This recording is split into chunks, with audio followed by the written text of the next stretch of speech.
हालांकि इसका राजनीतिक मायने निकालना भी जल्दबाजी होगी।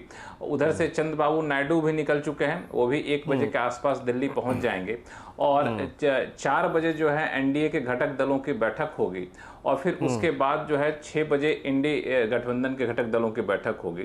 लेकिन चूंकि सबसे बड़ी पार्टी भारतीय जनता पार्टी है तो जाहिर तौर पे सरकार बनाने का न्योता इनके पास आएगा और इनको पहला मौका मिलेगा। तो सबकी निगाहें यह है कि एनडीए के जो घटक दल हैं उनसे किस तरह का तालमेल होता है। तो आज जो 4 बजे बैठक होगी वो सबसे अहम है। यहाँ पे कौन क्या मुद्दा उठता है, तो यहाँ पे 2-3 चीजें हैं। एक तो चंद्रबाबू नायडू की तरफ से बयान आ गया है कि वो मोदी सरकार के साथ हैं, उनके समर्थन में है। दूसरा, जदयू की तरफ से कोई औपचारिक बयान नहीं आया है, लेकिन 2 बातें निकल कर आ रही हैं। खींचतान अभी से शुरू हो गई अपने अपने हिस्सेदारी को लेकर के। तो एक तो जदयू की तरफ से ये संकेत मिल रहे हैं कि उन्होंने मांग की है कि कॉमन मिनिमम प्रोग्राम एक होना चाहिए कि सभी सहयोगी दल मिल करके कुछ मुद्दे पर सहमत हो जाएं और उन्हीं मुद्दे से जुड़े हुए फैसले लिए जाएं। तो कॉमन मिनिमम प्रोग्राम क्या होगा वो सबसे महत्वपूर्ण होगा। तो ये एक सबसे बड़ा मुद्दा है। दूसरा कि एक लोकसभा स्पीकर का पद होता है, वो भी काफी महत्वपूर्ण होता है, महत्वपूर्ण बिल को पास कराने के लिए, संसद की कार्रवाई को सुचारू तरीके से चलाने के लिए। तो लोकसभा स्पीकर के पद को लेके टीडीपी थोड़ा सा ज्यादा जोर लगा रही है कि वो पद हमें मिल जाए, क्योंकि पहले भी वाजपेयी सरकार में गठबंधन में जब वो थी तो उसको वो पद मिला था। उसके बाद मंत्रालयों की खींचतान शुरू होगी।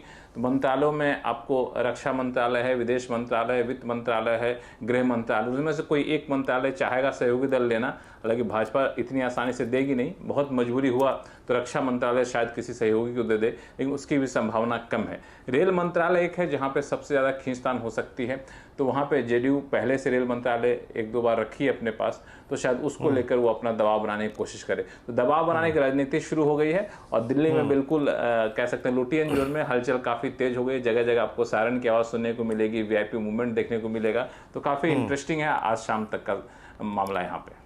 ओके लक्ष्मण जी, क्योंकि आपका गृह निवास भी वहीं पर ही है, मैं आपके ज़रिए थोड़ा सा देखिए, कोई पद ऑफ़र कर देना वो बात दूसरी है, कोई मंत्रालय ऑफ़र कर देना बात दूसरी है।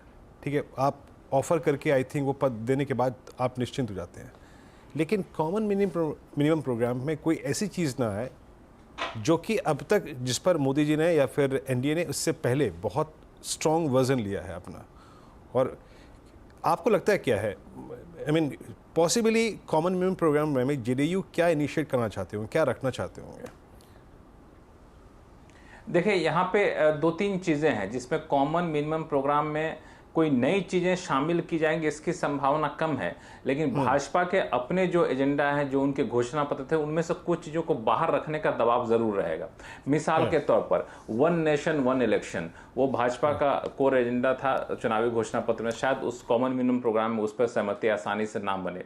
दूसरा है विनिवेश। विनिवेश में जिस तरीके से अब तक सरकार जिस कंपनी को चाहती थी विनिवेश कर लेती थी, तो शायद वहाँ पे एक थोड़ा सा सहयोगी दलों का रिजर्वेशन रहे, तो हर कंपनी का विनिवेश कर दें, उसकी संभावना शायद कम हो। तो सरकार की जो पब्लिक एंटरप्राइजेस पॉलिसी थी उसमें एक बदलाव, अप्रोच में बदलाव कम से कम आप जरूर देख सकते हैं। जाहिर तौर पर एयर इंडिया जैसी कंपनियां जो काफ़ी नुकसान में होंगी, वैसी कंपनियों को निवेश करने में कोई रोक टोक नहीं होगा। लेकिन जो राजनीतिक रूप से संवेदनशील कंपनियां हैं, जो प्लांट हैं जहां पे लेबर यूनियन काफ़ी ज़्यादा प्रभावित हैं, तो उन सबको लेकर थोड़ा सा यहाँ पे कॉमन मिनिमम प्रोग्राम में एक संतुलित रवैया अपनाया जाएगा। तीसरा है आपको रेलवे रिफॉर्म को लेकर के। रेलवे रिफॉर्म में जिस तरीके से निजीकरण किया जा रहा है, किराए में कटौती नहीं की जा रही है, अप्रत्यक्ष तौर पर किराया बढ़ाया जा रहा है, तो शायद कॉमन मिनिमम प्रोग्राम में इन सब पे दबाव बने कि नहीं, रेलवे को पब्लिक ट्रांसपोर्ट के तौर पर ही रखा जाए, पब्लिक वेलफेयर रखा जाए। दूसरा सब्सिडी वाले जो एरिया है, जो एलपीजी सब्सिडी, पेट्रोल डीजल कीमतें घटाना, उन सबको कम करने की कोशिश होगी। लक्ष्मण जी, बस 10 सेकंड में जवाब दीजिएगा इस बात का, आपके तजुर्बे के अनुसार और यह जो आपकी बातचीत हुई उसके मुताबिक स्पष्ट चीज़ें कब तक हो जाएंगी, किस टाइम फ्रेम में? इस सप्ताह अंत तक स्पष्ट चीजें आपको 8 से 9 तारीख तक हो जाएंगी। 10 को आपको पूरा क्लियर पिक्चर मिल जाएगा, सरकार का स्वरूप क्या होगा, सरकार कितने दबाव में, कितने संतुलित तरीके से काम करेगी 10 तारीख तक। बहुत बहुत शुक्रिया लक्ष्मण जी, और आपके पास वक्त पर आते रहेंगे, स्पेशली आपके पास शाम को आएंगे और उसके बाद जानेंगे एग्जैक्टली वहाँ पे गहमा गहमी कैसी है, और 2 महत्वपूर्ण बैठकें हैं आज शाम को। बहुत बहुत शुक्रिया लक्ष्मण जी। अभी एक 12:16 हुए हैं, अभी एक छोटा सा ब्रेक ले लेते हैं और जब ब्रेक से लौटेंगे तो बात करेंगे आज का सस्ता ऑप्शन ट्रेड की। हाजिर होते हैं।